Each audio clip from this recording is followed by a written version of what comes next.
ইনসাফ না থাকলে কি হয়? যেখানে ইনসাফ নেই সেখানে জুলুম আছে। কি আছে?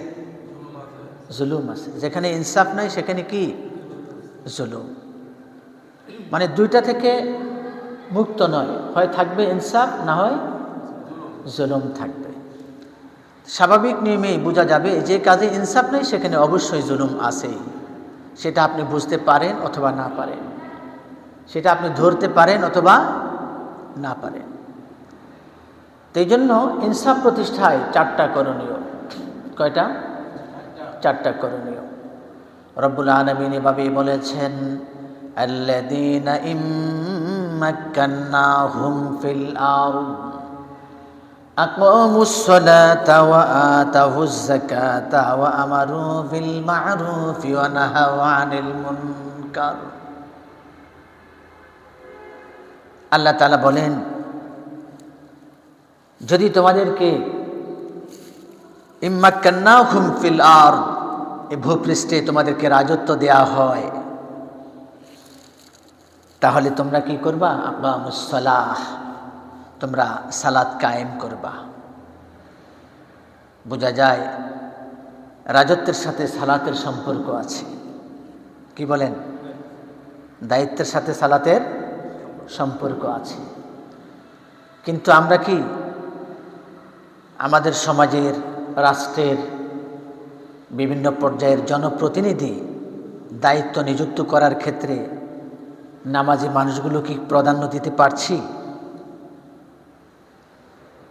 দায়িত্ব দিলে তোমরা কি করবা? সালাত কায়েম করবা। আকামুস সালাত, সালাত যদি কায়েম করা হয়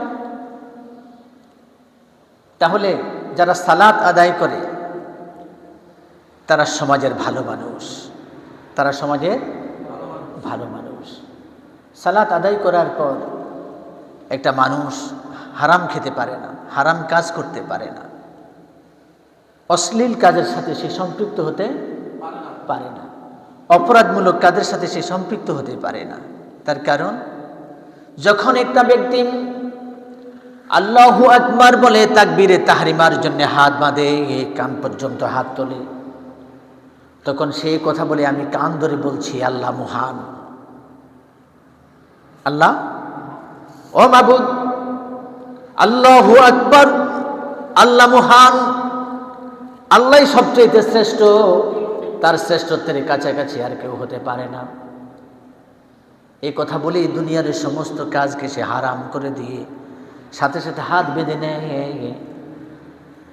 তখন সে রব্বুল আলামিনের দাসত্বের মধ্যে মনোনিবেশ করে। যে রবকে সে সেজদা দেয় সে রবকে সে দেখে না, যে রবের উদ্দেশ্যে সে রুকু করে সে রবকে সে দেখে না, যে রবের উদ্দেশ্যে, যে রবের হুকুম পালনের জন্য সে হাত বেঁধে পার্থিব জীবনের সমস্ত কাজকে হারাম করে দিয়ে সে দাঁড়িয়ে গেছে। তাকবীরে তাহরিমা ভাঙার পর ব্যক্তির জন্য পার্থিব জীবনের সমস্ত কাজ হারাম হয়ে যায়। হাসি দিলে পর্যন্ত নামাজরত অবস্থায় হাসির জবাব দিতে পারে না, কেউ ডাকলে তার ডাকে সাড়া দিতে পারে না নামাজরত অবস্থায়। সুতরাং নামাজ এমন একটা ইবাদত, যখন সে রব্বুল আলামিনের সামনে হাজির হয়ে যায়, যখন তাকবীরে তাহরিমার মাধ্যমে হাত বেঁধে ফেলে, তখন পার্থিব জীবনের সমস্ত কাজ থেকে সে অবসর হয়ে যায়। আল্লাহ রাসূল বলেছেন, as-salatu mi'rajul mu'minin, নামাজ এমন একটা ইবাদত যেটা মুমিনের জন্য মেরাজের স্বরূপ। আল্লাহ রাসূল মেরাজে গমন করার মধ্য দিয়ে আল্লাহ তাআলার সাক্ষাৎ পেয়েছেন, আল্লাহ তাআলার দিদার লাভ করেছেন, আল্লাহর সাথে কথা বলেছেন। একজন সাধারণ মানুষ, আল্লাহর বান্দা, সে যখন নামাজে দাঁড়িয়ে যায় তখন সে ঘোষণা করে, আল্লাহু আকবার, আল্লাহ সেরা, আল্লাহ সর্ববৃহৎ, আল্লাহ সর্বশ্রেষ্ঠ, আল্লাহ সবচেয়ে বড়। এই কথা ঘোষণা দিয়ে সে আল্লাহর দরবারে হাজির হয়ে যায়। এই জন্য আল্লাহ রাসূল বলেছেন, as-salatu মি'রাজুল মুমিনিন, সালাত হচ্ছে মেরাজে মুমিনের জন্য মেরাজ স্বরূপ। মেরাজের মাধ্যমে যেমন আল্লাহ রাসূল তার রবের সাক্ষাৎ পেয়েছেন, ঠিক তদ্রুপ যখন বান্দা পার্থিব জীবনের সমস্ত কাজকে ফেলে দিয়ে নামাজে দাঁড়িয়ে যায়, তখন বান্দার সাথে রবের সাথে একটা সরাসরি কানেকশন তৈরি হয়ে যায়। তখন বান্দা পার্থিব জীবনের আর কোনো চিন্তা ফিকিরে সে থাকতেই পারে না। দেখবেন নামাজের মধ্যে দাঁড়ানোর পর যদি আপনি অন্য রকমের মানসিকতা পোষণ করেন, তখন আপনার নামাজে ভুল হয়ে যায়। কোন আয়াতের পর কোন আয়াত পড়বেন সেটা আপনি ভুলে যান। নামাজ 2 রাকাত পড়লেন কি 3 রাকাত পড়লেন, তখন আপনার মধ্যে একটা বিভ্রান্তি তৈরি হয়ে যায়, হয় না? হয়। আজকে তো আমরা নামাজের মধ্যে দাঁড়ালেই আমাদের দুনিয়ার সব কথা মনে পড়ে। একবার এক ইমাম সাহেব ভুলবশত 4 রাকাত বিশিষ্ট নামাজের মধ্যে তিনি 3 রাকাত পড়ে সালাম ফিরাই ফেলছেন, এবং কোনো মুসল্লি কি করেন নাই, লুকমাও দেন নাই, 3 রাকাত পড়ে বসে গেছে। সালাম ফিরানোর পর একজন মুসল্লি বলল যে হুজুর, কি যে আপনি তো নামাজ এশার নামাজ 3 রাকাত পড়েছেন, কেউ তো লোকমা দিল না, আমার কি ভুল হয়েছে না তোমার ভুল? কয় না, ভুলটা আপনিও করেছেন, ভুল আমিও করেছি। কেমন ভুল? আমি কি ভুল করলাম? যে আপনি 3 রাকাত পড়ছেন, এটা আপনার ভুল, আর আমি ভুল করেছি, আমি লোকমা দেই নাই। তাহলে লোকমা দিলা না কেন তুমি যদি জানো যে 3 রাকাতে আমি পড়েছি? কয় লোকমা দিব কিভাবে, আমি তো দোকানে হিসাব করছিলাম, আমার দোকান 4টা, আমি প্রথম রাকাতে প্রথম দোকানের হিসাব মিলাই, দ্বিতীয় রাকাতে দ্বিতীয় দোকানের হিসাব মিলাই, তৃতীয় রাকাতে তৃতীয় দোকানের হিসাব মিলাই, এখন আরও এক দোকানের হিসাব বাকি আছে। এতে বুঝতে পারলাম যে নামাজ 3 রাকাত হয়েছে। প্রিয় ভাইয়েরা, আসসালাতু মিরাজুল মুমিনিন, আল্লাহ রাসূল বলেছেন মুমিনের জন্য সালাত হলো মেরাজের স্বরূপ। মেরাজের মধ্য দিয়ে যেরকম আল্লাহ রাসূল তার রবের সান্নিধ্য পেয়েছেন, সাক্ষাৎ পেয়েছেন, একজন ইমানদার যখন আল্লাহু আকবার তাকবীরে তাহরিমা দিয়ে যখন নামাজের মধ্যে দাঁড়িয়ে যায়, তখন সে এই কথাই ঘোষণা করে, পার্থিব জীবনের সমস্ত কাজ আমার জন্য হারাম, পার্থিব জীবনের সমস্ত হিসাব নিকাশ, পার্থিব জীবনের সমস্ত চিন্তা ভাবনা থেকে আমি এখন মুক্ত। তখন তিনি সানা পাঠ করেন, সুবহানাকাল্লাহুম্মা ওয়া বিহামদিকা ওয়া তাবারাকা ইসমুকা ওয়া তাআলা জাদ্দুকা ওয়া লা ইলাহা গায়রুক। এরপরে তিনি সূরা ফাতিহা পাঠ করেন, সূরা মিলান, রুকু করেন, সিজদা করেন, এভাবে নামাজ আদায় করেন।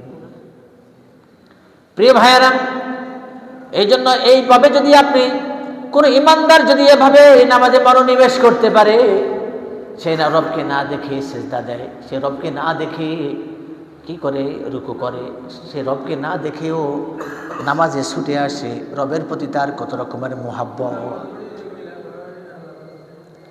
প্রিয় ভাইয়েরা, এই জন্য যে রবকে না দেখে নামাজ পড়তে পারেন, যে আমার রব আমাকে দেখছেন, আমাকে জানছেন, আমি যা বলি তা শুনছেন, এই বিষয়টা যদি তার মনে মগজে হাজির নাজির রাখতে না পারে, এই লোকটাই নামাজ শেষে মসজিদ থেকে বাইর হয়ে যায়, আবার মিথ্যা কথা বলে, হারাম কাজে লিপ্ত হয়, পাপ কাজে লিপ্ত হয়, অপরাধমূলক কাজে লিপ্ত হয়ে যায়। আপনার সালাত আপনাকে হারাম কাজ থেকে ফিরাতে পারছে? আপনার সালাত আপনাকে অপরাধমূলক কাজ থেকে কি ফিরাতে পারছে? আপনি মসজিদে ঘোষণা দিলেন রব শ্রেষ্ঠ, আর বাইরে গিয়ে নিজেকে বলেন আমি সেরা। প্রিয় ভাইয়েরা, নামাজ কায়েম করুন, নামাজ কায়েম করুন। নামাজ কায়েম কিভাবে করবেন? নামাজ কোনো ব্যক্তি নয়, নামাজ কোনো বস্তু নয়, এটাকে আপনি দাঁড় করাইয়া রাখবেন। নামাজ কায়েম করার মানে হলো আপনি আপনার জীবনে নামাজকে আপনি বহাল রাখবেন, টাইম মতো নামাজ পড়বেন, নামাজ কখনো মিস করবেন না। এক ওয়াক্ত নামাজ মিস করলেন, আপনি নামাজকে কায়েম করতে পারলেন না। এক ওয়াক্ত মিস করে ফেললেন, আপনি নামাজকে আর কায়েম করতে পারলেন না। যেরকম একটা ইটের উপর আরেকটা ইট দিয়ে আপনি গাঁথুনি দেন দেয়ালের, একটা ইট যদি আপনি গাঁথুনি না দেন, তার উপরে কি আরেকটা ইট গাঁথতে পারবেন? পারবেন না, আপনার ওয়াল হবে না। ঠিক তদ্রূপ আপনি আপনার জীবনে নামাজকে কিভাবে কায়েম করবেন? যখনই নামাজের সময় হবে আপনি জামাতের সাথে নামাজ পড়বেন। আল্লাহ না করুক যদি কোনো রকমের অগত্যা বিপদ আপদ ঘটে যায়, জামাতে সামিল হতে না পারেন, তাহলে অন্তত সময় মতো আপনি নামাজটা পড়ে নেবেন।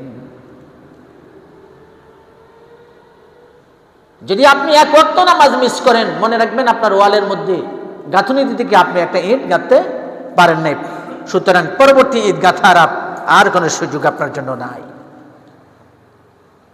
এটার নাম কায়েম রাখা, দায়েম রাখা। একমাত্র সালাত 5 অক্ষরের একটা শব্দ, সালাত। কয় অক্ষর? সালাত। এই সালাতের দাবি যদি আপনি পূরণ করেন, আপনার জীবনে কোনো অসভ্যতার জায়গা হতে পারে না। সালাতের দাবি যদি আপনি পূরণ করেন ইমানদার হিসাবে, আপনার জীবনে কোনো অশ্লীল কাজ আপনাকে টাচ করতে পারে না। কারণ ইন্নাস সালাতা তানহা আনিল ফাহশাই ওয়াল মুনকার। আল্লাহ তাআলাই বলেন ইন্নাস সালাতা তানহা আনিল ফাহশাই ওয়াল মুনকার। সালাত এমন এক ইবাদত, নিশ্চয় সালাত মানুষকে অপরাধমূলক এবং অশ্লীলতা থেকে মানুষকে দূরে রাখে। সুতরাং সালাতের দাবি পূরণ করুন। আমরা তো এখন সালাদকে এক সাবজেক্ট বানাইয়া ফেলাইছি, আর ইসলামটাকে আরেক সাবজেক্ট বানাইয়া ফেলাইছি, তাই না? ইসলামের যতগুলো, ইসলাম মনে করেন একটা ঘর। ইসলাম কি? একটা ঘর। এই ঘরটা যদি আপনি খাড়া রাখতে চান, তার 5টা ফিলার আছে। কয়টা ফিলার? 5টা ফিলার আছে। 1 নম্বর ফিলার ঈমান, 2 নম্বর ফিলার সালাত, 3 নম্বর ফিলার যাকাত, 4 নম্বর ফিলার হজ, 5 নম্বর সাওম। আপনি একটাকে অস্বীকার করবেন, টোটাল ইসলামটাকে আপনি ভেঙে দেবেন যদি অস্বীকার করেন। এই জন্য আল্লাহ তাআলা বলেছেন আল্লাযীনা ইম্মাক্কান্নাহুম ফিল আরদ আকামুস সালাতা। তোমাদের দায়িত্ব হচ্ছে যদি তোমরা ইনসাফ প্রতিষ্ঠা করতে চাও, তাহলে সালাত ভিত্তিক সমাজ প্রতিষ্ঠা করো। সালাত ভিত্তিক সমাজ প্রতিষ্ঠা করো। যিনি সালাত আদায় করেন, সালাতের দাবি পূরণ করেন, যিনি সালাতের আলোকে নিজের জীবন গঠন করেন, অশ্লীল কাজ না করেন, অপরাধমূলক কাজ না করেন, তাকে সমাজের দায়িত্ব দেওয়া যেতে পারে। তাকে সমাজের দায়িত্ব দেওয়া যেতে পারে, রাষ্ট্রের দায়িত্ব দেওয়া যেতে পারে। আজকে সালাত আদায় করে দুঃখজনক হলেও সত্য, অনেকে সালাতের দাবি পূরণ করে না। মনে রাখবেন, একটা এক্সাম্পল কথা আমি বলি। দেখবেন আপনি এক ওয়াক্ত নামাজ আপনি ছেড়ে দিয়েছেন, পরের ওয়াক্তের ক্ষেত্রে আপনার কি হয়ে যায়, একটা অলসতা তৈরি হয়ে যায়। আচ্ছা ঠিক আছে, কালকে থেকে পড়ব। কি এরকম হয় না? হয় কি না? এক ওয়াক্ত মসজিদে দেখবেন আপনি মিস করেছেন, ভাল লাগে না, আচ্ছা ঠিক আছে আর কালকে থেকে যাব। ফজর মিস করেছেন, জোরের সময় বলতেছেন আচ্ছা ঠিক আছে আসর থেকে যাব। আসর মিস করেছেন, না আজকে আর যাইলাম না, দেখা যাক কালকে থেকে যাব।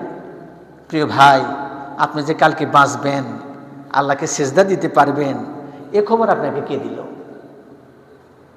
কে দিল? বুদ্ধিমান কখনো তার নিজের কাজ বাকি রাখে না। কথা বুঝতে পেরেছেন? নিজের কাজ নিজে করে নেয়। যারা দিন মজুরে কাজ করেন, এ কথা বলেনি যে ঠিক আছে আজকে কাজ করব না, দেখি কালকে করব, পরশু করব। সে জানে আজকে যদি আমি কাজ না করি তাহলে বিকেলে আমার খাবার জুটবে না, আমি টাকা কোথায় পাবো। ইমানদারের প্রতি রব্বুল আলামিনের যে ইনফরমেশন, যে হুকুম, এটাকে আপনি এক ওয়াক্ত ওভারটেক করবেন, আরেক ওয়াক্ত বাদ পড়ে যাবে। দেখবেন আপনি যখন সুন্নাহের আমলের প্রতি উদাসীন হয়ে যাবেন, যেমন আপনি খাবারের শুরুতে বিসমিল্লাহ ওয়া আলা বারাকাতিল্লাহ বলে খাওয়া শুরু করা, এটা সুন্নাহ। কার সুন্নাহ? আল্লাহ রাসূলের সুন্নাহ। আপনি কি বললেন যখন খাবারের শুরুতে বললেন যে বিসমিল্লাহি ওয়া আলা বারাকাতিল্লাহ? বিসমিল্লাহ মানে হলো আমি আল্লাহর নামে শুরু করলাম, ওয়া আলা বারাকাতিল্লাহ এবং আল্লাহর বরকতে শুরু করলাম। এই কথাটা বললে আপনার কি কোনো লস আছে?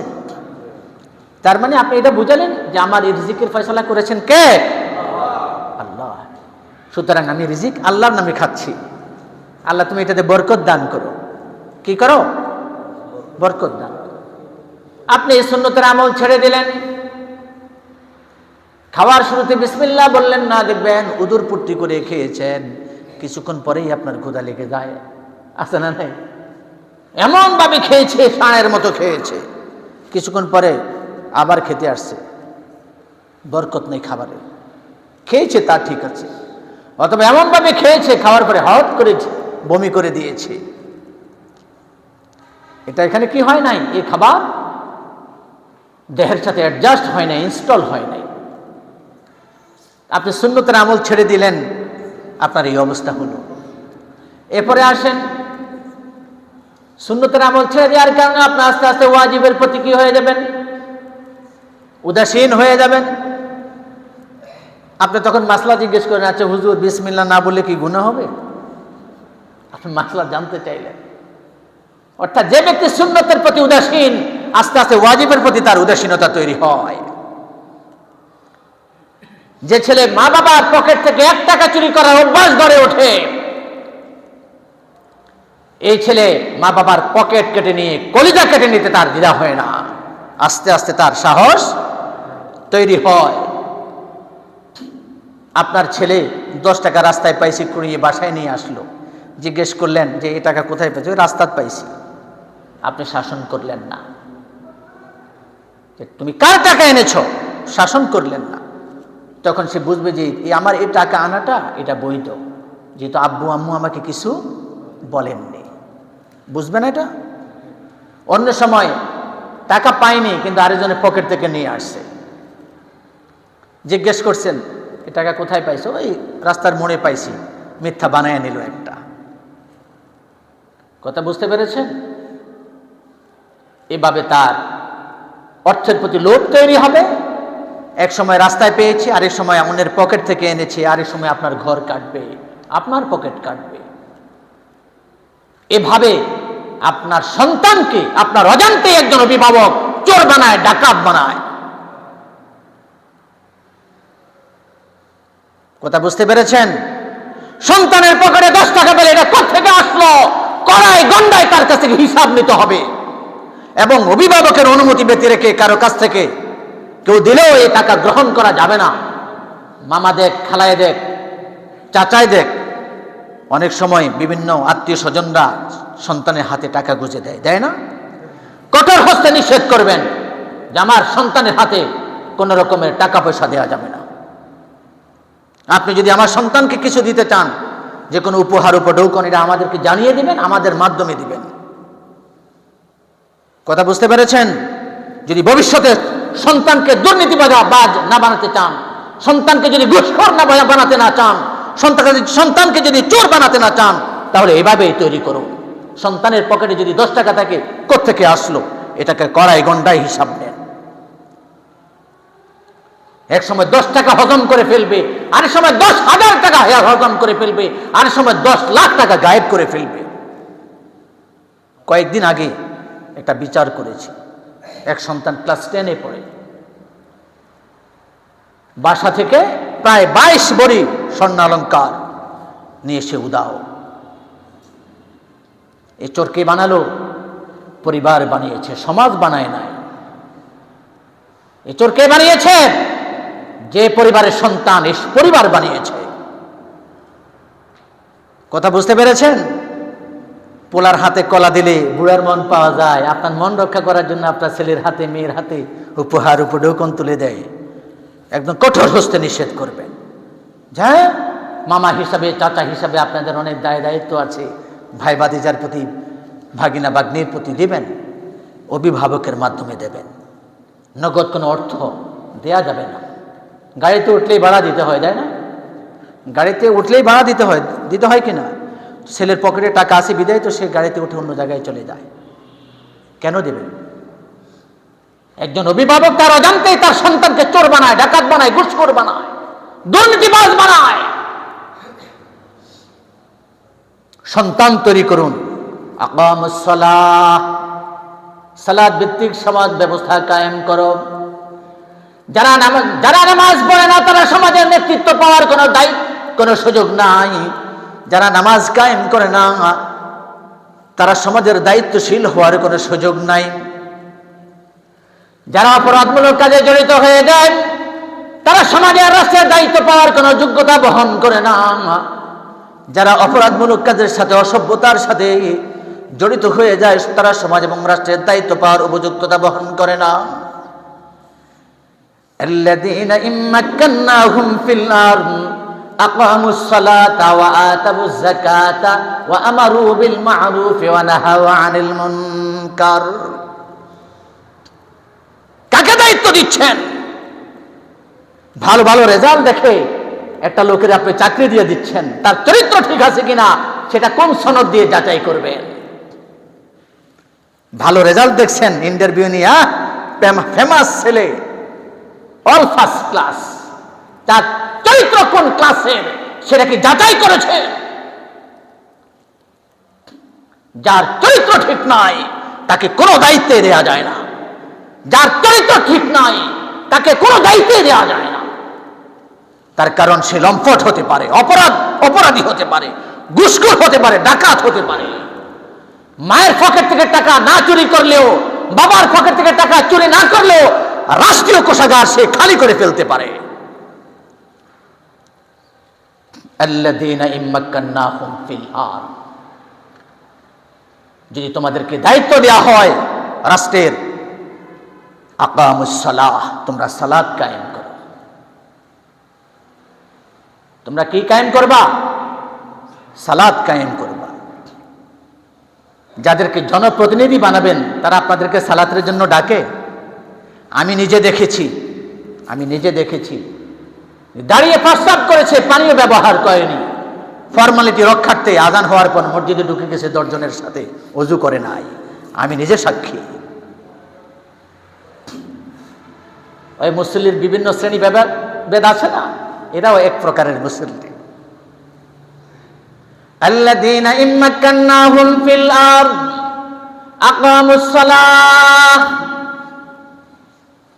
যদি তোমাদেরকে সমাজ এবং রাষ্ট্রের দায়িত্ব দেওয়া হয় ভূপৃষ্ঠে, তোমরা সালাত কায়েম করো, সালাত ভিত্তিক সমাজ প্রতিষ্ঠা করো। যিনি নামাজ পড়েন তিনি হারাম খেতে পারেন না, যিনি নামাজ কায়েম করেন তিনি ঘুষখোর হতে পারেন না, যিনি নামাজ পড়েন তিনি অসভ্য কাজে লিপ্ত হতে পারেন না, যিনি নামাজ আদায় করেন তিনি অপরাধমূলক কাজে জড়িত হতে পারেন না। ইন্নাস সালাতা তানহা আনিল ফাহশাই ওয়াল মুনকার, রব্বুল আলামিন বলেন নিশ্চয় নামাজ এমন একটি ইবাদত, নিশ্চয় নামাজ মানুষকে অশ্লীল এবং গর্হিত কাজ থেকে বিরত রাখে। যারা নামাজ পড়ে আবার অপরাধমূলক কাজে জড়িত হয়ে যায়, বুঝবেন তার নামাজ সে প্রেসক্রিপশন অনুযায়ী চলে না, মেডিসিন খায়, উপদেশ মানে না। মেডিসিন খায়, মনে আছে বলছিলাম প্রেসক্রিপশনের কয়টা পার্ট? 2টা পার্ট। কয়টা পার্ট? কি ডাক্তারের প্রেসক্রিপশন জীবনে চোখে দেখেন নাই? কি একজনও তো কথা বলেন না। ডাক্তারের প্রেসক্রিপশন কি জীবনে দেখছেন? কথা বলেন আমার সাথে, দেখছেন? প্রেসক্রিপশনের পার্ট কয়টা? 2টা। ডান পাশে মেডিসিনের নাম লেখা থাকে আর বাম পাশে কিছু উপদেশ থাকে, এটা করবেন না, ওটা করবেন না, এটা খাবেন না, ওটা খাবেন না। ওগুলো মেডিসিন নয়, বিভিন্ন নসিহত উপদেশ আছে না নাই? আর ডান পাশে কিছু মেডিসিনের নাম থাকে, যে মেডিসিন 1 বেলা 2 বেলা 3 বেলা 8 দিন 10 দিন 15 দিন 12 দিন খাবেন, আছে না নাই? ঠিক যারা নামাজ পড়ে আবার অপরাধমূলক কাজ করে, যারা নামাজ পড়ে তারা অসভ্যতায় লিপ্ত হয়, যারা নামাজ পড়ে আবার ঘুষ খায়, তারা প্রেসক্রিপশনে এক পার্ট মানে আরেক পার্ট মানে না। সুতরাং সে আজীবন রোগী থাকবে, তার কাছ থেকে ভালো কিছু আশা করা যায় না। তার কাছ থেকে ভালো কিছু আশা করা যায় না। আজ সে নিজেই তো রোগী, আপনাকে কিসের ভালো কিছু দেবে? প্রিয় ভাইরা, তাহলে গত জুমায় আংশিক কথা বললাম, আজকে তো আরো 3টা কথা বাকি আছে, বলতে পারলাম না। ইনশাল্লাহ আগামী জুমায় আল্লাহ তাআলা আমাদেরকে তৌফিক দান করুন, আমিন।